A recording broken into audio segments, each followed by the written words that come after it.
नमस्कार दोस्तों, बुनियाद एजुकेशन हब में आपका स्वागत है। दोस्तों, ग्रंथि वाला चैप्टर चल रहा था और ग्रंथि में जो आज वाली जो ग्रंथि है वो आपको याद रखना, वो है अग्नास्य ग्रंथि। कौन सी ग्रंथि हो जाएगी दोस्तों? वो आज वाली हो जाएगी, वो आपको याद रखना, वो हो जाएगी अग्नास्य ग्रंथि। अग्नास्य ग्रंथि आपको याद रखना, अग्नास्य ग्रंथि। और अग्नास्य ग्रंथि को दोस्तों अपन पक्वास्य ग्रंथि के नाम से भी जानते हैं। अग्नास्य ग्रंथि को अपन क्या है, इसे अपन पक्वास्य ग्रंथि के नाम से भी जानते हैं। और इंग्लिश में दोस्तों इसे अपन क्या कहते हैं? इंग्लिश में इसे अपन पैनक्रियाज के नाम से जानते हैं। इंग्लिश में इसे अपन किस नाम जानते हैं? तो इंग्लिश में आपको याद रखना, इसे अपने पैनक्रियाज के नाम से भी जानते हैं। ठीक है। और अग्नास्य ग्रंथि वाला दोस्तों ये भी चैप्टर आपको याद रखना, अन्य ग्रंथियों की भांति भी ये भी एक इम्पोर्टेंट चैप्टर है। ठीक है। अब देखिए दोस्तों, अग्नास्य ग्रंथि के अपन लोकेशन के बारे में बात करते हैं, क्योंकि सबसे पहले क्योंकि क्या होता है कि अग्नास्य ग्रंथि की लोकेशन के बारे में पूछा जाता है कि पीयूष ग्रंथि अपने शरीर के किस भाग में पाई जाती है, मस्तिष्क में पाई जाती है। तो इसी प्रकार से क्वेश्चन पूछा जाता है। तो अग्नास्य ग्रंथि दोस्तों अपने जो पेट के अंदर जो ग्रहणी है और ग्रहणी के पास है, ये अग्नास्य ग्रंथि अपने पेट में कहाँ होती है? ये ग्रहणी के पास होती है। और ग्रहणी दोस्तों छोटी आंत का एक प्रथम भाग है, ये छोटी आंत का एक महत्वपूर्ण भाग है। और उसके पास में आपको याद रखना कौन सी ग्रंथि पाई जाती है? तो उसके पास में अग्नास्य ग्रंथि पाई जाती है। ठीक है। इसके अलावा दोस्तों याद रखना कि अग्नास्य ग्रंथि अपने मानव शरीर की दूसरी सबसे बड़ी ग्रंथि है। ठीक है। आपसे पूछ लिया जाए कि मानव शरीर की, आपसे पूछ लिया जाए कि मानव शरीर की दूसरी सबसे बड़ी ग्रंथि कौन सी है? तो मानव शरीर की दूसरी बड़ी ग्रंथि कौन सी है? तो वो दोस्तों आपको याद रखना, वो हो जाएगी अग्नास्य ग्रंथि। और सबसे बड़ी ग्रंथि कौन सी है दोस्तों? वो हो जाएगी लीवर ग्रंथि या यकृत ग्रंथि या जिगर या कलेजा। ठीक है। और दूसरी सबसे बड़ी ग्रंथि कौन सी है? तो वो है अग्नास्य ग्रंथि। और अग्नास्य ग्रंथि का जो वजन है वो है दोस्तों 85 ग्राम। इसका वजन कितना है? 85 ग्राम। और ये एक किस प्रकार की ग्रंथि है? तो ये एक प्रकार की मुख्य पाचक ग्रंथि है। जैसे लीवर है वो भी पाचक ग्रंथि है। और ये अग्नास्य ग्रंथि भी आपको याद रखना, ये पाचक ग्रंथि है। ठीक है। इसके अलावा दोस्तों आप आगे देखिए, ये जो अग्नास्य ग्रंथि है, और अग्नास्य ग्रंथि को दोस्तों अपन मिश्रित ग्रंथि के नाम से भी जानते हैं। तो आपको याद रखना जो अग्नास्य ग्रंथि है, और इसको अपन क्या है, मिश्रित ग्रंथि के नाम से भी जानते हैं। इस ग्रंथि को अपन किस नाम जानते हैं? मिश्रित ग्रंथि के नाम से जानते हैं। क्यों दोस्तों? क्योंकि इसमें अंतःस्रावी ग्रंथि और बहिःस्रावी ग्रंथि की दोनों के गुण पाए जाते हैं। और इस प्रकार की ग्रंथि को अपन क्या कहते हैं? मिश्रित ग्रंथि कहते हैं। तो अग्नास्य ग्रंथि एक किस प्रकार की ग्रंथि है? तो आपको याद रखना, मिश्रित ग्रंथि है। ठीक है। अब देखिए दोस्तों, इसके बारे में देख रहा हूं कि मिश्रित ग्रंथि क्यों कहते हैं। तो ये थोड़ा देखिए कि अग्नास्य ग्रंथि से अग्नास्य रस निकलता है। क्या निकलता है? अग्नास्य रस निकलता है। अग्नास्य ग्रंथि से अग्नास्य रस निकलता है। और अग्नास्य रस से 3 प्रकार के एंजाइम निकलता है, एमाइलेज, लाइपेज और ट्रिप्सिन। एमाइलेज, लाइपेज, ट्रिप्सिन, इसकी जो विस्तृत जानकारी है वो मैं आपको पाचन तंत्र के चैप्टर में बताऊंगा। ठीक है, डाइजेशन में। ठीक है। अग्नास्य रस से 3 प्रकार के एंजाइम निकलते हैं। और एंजाइम किससे निकलते हैं दोस्तों? एंजाइम निकलती है बहिःस्रावी ग्रंथियों से। ठीक है। फिर दोस्तों अग्नास्य ग्रंथि का एक भाग है, उसे अपन कहते हैं लैंगरहैंस दीपिकाई। उसे अपन क्या कहते हैं? उसे अपन कहते हैं लैंगरहैंस दीपिका के नाम से भी जानते हैं। और जो लैंगरहैंस जो दीप भाग है दोस्तों, वो किसका भाग है? वो अग्नास्य ग्रंथि का भाग है। और इसमें दोस्तों 3 प्रकार की अंतःस्रावी कोशिकाएं होती है। 3 प्रकार की कोशिकाएं होती है। एक तो अल्फा होती है, ठीक है, और दूसरी कौन सी होती है? बीटा होती है। और तीसरी कौन सी होती है दोस्तों? तो वो तीसरी होती है डेल्टा होती है। ठीक है। अल्फा, बीटा और डेल्टा। ठीक है। और अल्फा कोशिका से कौन सा हार्मोन निकलता है दोस्तों? अल्फा कोशिका से जो हार्मोन निकलता है वो है ग्लूकागोन। कौन सा हार्मोन निकलता है? ग्लूकागोन हार्मोन निकलता है। और बीटा कोशिका से कौन सा हार्मोन निकलता है? तो इनसे जो हार्मोन निकलता है वो है दोस्तों इंसुलिन हार्मोन। और डेल्टा कोशिका से कौन सा हार्मोन निकलता है दोस्तों? वो निकलता है सोमेटोस्टेटिन। सोमेटोस्टेटिन, ये जो हार्मोन निकलता है ये डेल्टा कोशिका से निकलता है। ये अपन डेल्टा को इस प्रकार से भी लिख सकते हैं दोस्तों। ठीक है। ये डेल्टा कोशिका से भी हार्मोन निकलता है। ठीक है।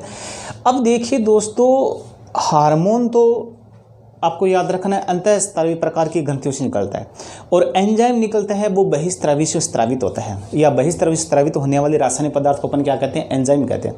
और इसमें दोनों गुण पाए जाते हैं और इसीलिए इसे अपन क्या कहते हैं, मिश्रित ग्रंथि कहते हैं। ठीक है, अब देखिए दोस्तों, जो ग्लूकोन हार्मोन है ना, ये रक्त में क्या करता है, ग्लूकोज को बढ़ाता है। जो ग्लूकोज यानी ग्लूकोज, और ग्लूकोज को रक्त में बढ़ाता कौन है, तो वो बढ़ाता है दोस्तों ग्लूकोन हार्मोन। ठीक है, और ये सोमेटोस्टेटिन हार्मोन क्या करता है दोस्तों, अपना जो पचा हुआ भोजन है, अपने पचे हुए भोजन की जो स्वांगीकरण की जो अवधि होती है, अपने पचे हुए भोजन की जो स्वांगीकरण की जो अवधि होती है, और उस अवधि को क्या करता है, ये बढ़ाता है। स्वांगीकरण की अवधि को क्या करता है, बढ़ाता है। अब देखिए यहाँ से इम्पोर्टेंट कौन सा हार्मोन है, तो यहाँ से दोस्तों इम्पोर्टेंट ये इंसुलिन हार्मोन है। और ज़्यादातर जो दोस्तों जो किससे उड़ते हैं, तो वो आपको याद रखना, वो इंसुलिन हार्मोन से उड़ते हैं। किससे उड़ते हैं, इंसुलिन हार्मोन। अब अपन देखिए दोस्तों इंसुलिन हार्मोन के बारे में। इंसुलिन हार्मोन, और इंसुलिन हार्मोन के बारे में देखना दोस्तों, ये भी एक प्रकार की प्रोटीन है। इंसुलिन हार्मोन भी क्या है, एक प्रकार की प्रोटीन है। और इंसुलिन हार्मोन दोस्तों आपको याद रखना 51 प्रकार के अमीनो अम्लों से मिलकर बना होता है। ये इंसुलिन हार्मोन आपको याद रखना 51 प्रकार के अमीनो अम्लों से क्या होता है, मिलकर बना होता है। और अमीनो अम्ल से मिलकर कौन बनता है, प्रोटीन बनती है। ठीक है, और इंसुलिन हार्मोन भी क्या एक प्रकार की प्रोटीन है। ठीक है, अब देखिए दोस्तों इस इंसुलिन हार्मोन का जो स्त्राव के बारे में तो मैंने बता दिया कि अग्नाशय ग्रंथि की जो लैंगरहैंस द्वीप संरचना है, और इसमें जो एक प्रकार की कोशिका है, वो कौन सी कोशिका है, बीटा कोशिका। और बीटा कोशिका से इंसुलिन हार्मोन क्या होता है, स्त्रावित होता है। ठीक है, अब देखिए दोस्तों इस इंसुलिन हार्मोन की कमी से कौन सा रोग जाता है, इस कमी से दोस्तों एक रोग हो जाता है, उस रोग को अपन कहते हैं मधुमेह रोग। ठीक है, और इसका दूसरा नाम क्या है, इसे डायबिटीज़ के नाम से भी जानते हैं। इसे किस नाम है, डायबिटीज़।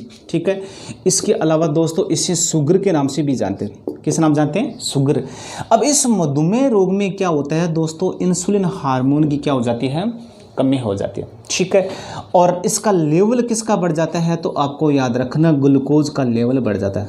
अपना जो ब्लड है ना, ब्लड क्या होता है कि मधुमेह रोग में क्या होता है, अपना जो रक्त है, रक्त में मात्रा किसकी बढ़ जाती है, ग्लूकोज की मात्रा तो बढ़ जाती है, और इंसुलिन हार्मोन की क्या हो जाती है, कमी हो जाती है। किस रोग में, तो मधुमेह रोग में। ठीक है, और मधुमेह रोग को अपन दोस्तों डायबिटीज रोग के नाम से भी जानते हैं। ठीक है, इसके अलावा दोस्तों इंसुलिन हार्मोन के कार्य के बारे में पूछ लिया जाए कि इंसुलिन हार्मोन का कार्य क्या है, तो कार्य के बारे में आप याद रखना दोस्तों, इंसुलिन हार्मोन क्या करता है, अपना जो रक्त है, अपना जो रक्त में है, और रक्त में ग्लूकोज का जो लेवल है, ग्लूकोज का जो लेवल बनाए रखता है। ठीक है, आपसे पूछ लिया जाएगा जो लेवल, जो स्तर को नियंत्रण करता है, कौन सा हार्मोन करता है दोस्तों, तो वो आपको याद रखना, वो हो जाएगा इंसुलिन हार्मोन। ठीक है, अब देखिए दोस्तों इसके अधिक या इंसुलिन के टीके की खोज किसने की थी, इंसुलिन का जो टीका है इसकी खोज किसने की दोस्तों, इसकी खोज की थी दोस्तों आपको याद रखना बेंटिंग और वेस्ट। किसने कहते हैं, बेंटिंग और वेस्ट नामक दो वैज्ञानिक या चिकित्सक थे, जिन्होंने लोगों ने 1921 में और इंसुलिन टीके की क्या की थी, खोज की थी। क्योंकि ये खोज ज़्यादातर क्वेश्चन पूछा जाता है कि इंसुलिन टीके की खोज किसने की थी, तो बेंटिंग और वेस्ट ने की थी। कब की थी, तो 1921 में की थी। ठीक है, अब देखिए दोस्तों इस इंसुलिन हार्मोन की अधिकता से कौन सा हो जाता है, इंसुलिन हार्मोन की अधिकता से ये रोग हो जाता है, उसको अपन कहते हैं हाइपोग्लाइसीमिया। क्या कहते हैं, हाइपोग्लाइसीमिया।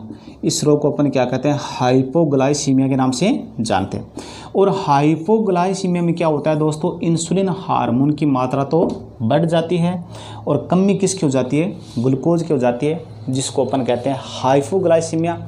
और हाइपोग्लाइसीमिया रोग में क्या होता है दोस्तों, अपना जो स्वभाव है वो चिड़चिड़ापन हो जाता है, अपनी जो जनन क्षमता है वो कमज़ोर हो जाती है, अपनी जो देखने की क्षमता है वो भी कमज़ोर हो जाती है। किस रोग में हो जाती है, तो वो हो जाएगी हाइपोग्लाइसीमिया। ठीक है, ये हो जाएगा दोस्तों अग्नाशय ग्रंथि वाला चैप्टर कंप्लीट। ठीक है।